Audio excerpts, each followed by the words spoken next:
શુક્રવારે આરબીઆઈએ તેની monitoring પોલિસીમાં repo રેટને લઈને મોટો નિર્ણય લીધો અને 50 બેઝિસ પોઈન્ટનો ઘટાડો કર્યો અને આ ઘટાડા સાથે નવો રેપો રેટ છે તે 5.25% થઈ ગયો છે. હવે આ રેપો રેટનો સીધો ફાયદો જે હોમ લોન લેનારા અને બિઝનેસ લોન લેનારા છે તેમને થતો હોય છે. તેમના વ્યાજ દરમાં મોટો ઘટાડો આવતો હોય છે. ત્યારે ઘણા બધા લોકોના અમને એવા સવાલ આવ્યા છે કે તેમની ચાલુ હોમ લોન અથવા તો જે બિઝનેસ લોન છે તેમાં આ નવા રેપો રેટના કારણે જે વ્યાજ દરમાં ઘટાડો આવે છે તેનો લાભ તેઓ કેવી રીતે લઈ શકે. તો ચાલો તેની હું જાણકારી આપને આપી દઉં. તો બેંકો તમને સામેથી ક્યારેય નહીં કહે. આ માટે તમારે પહેલ કરવી પડશે. આના માટે જે તે બેંકમાં જ્યાં તમારી લોન ચાલી રહી છે એ બેંકની મુલાકાત લેવી પડશે.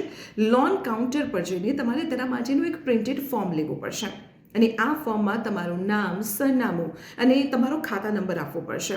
જે એકચ્યુઅલ બાકી રહેલી જે સ્વિચ રકમ છે તે પહેલાંથી લખેલી હશે. આ ફોર્મની સાથે તમારે ફી પણ ચૂકવવી પડશે.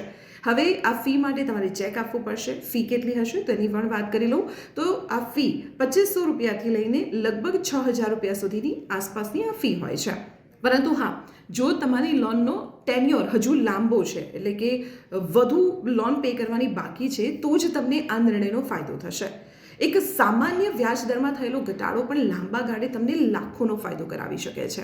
તો હજુ પણ તમારા મનમાં કોઈ સવાલ હોય તો કમેન્ટ બોક્સમાં તમારો સવાલ મોકલો, અમે જવાબ આપવાનો પ્રયત્ન કરીશું. અને હા, આ તમારા વ્યાજ દરના ઘટાડાને લઈને કોઈ પણ ડિસિઝન લેતા પહેલાં તમે સર્ટિફાઈડ એક્સપર્ટની પણ સલાહ ચોક્કસ લેજો. અને આવી જ મહત્વપૂર્ણ ઇન્ફોર્મેશન માટે આપ જોડાયેલા રહો સંદેશ ડિજિટલ સાથે.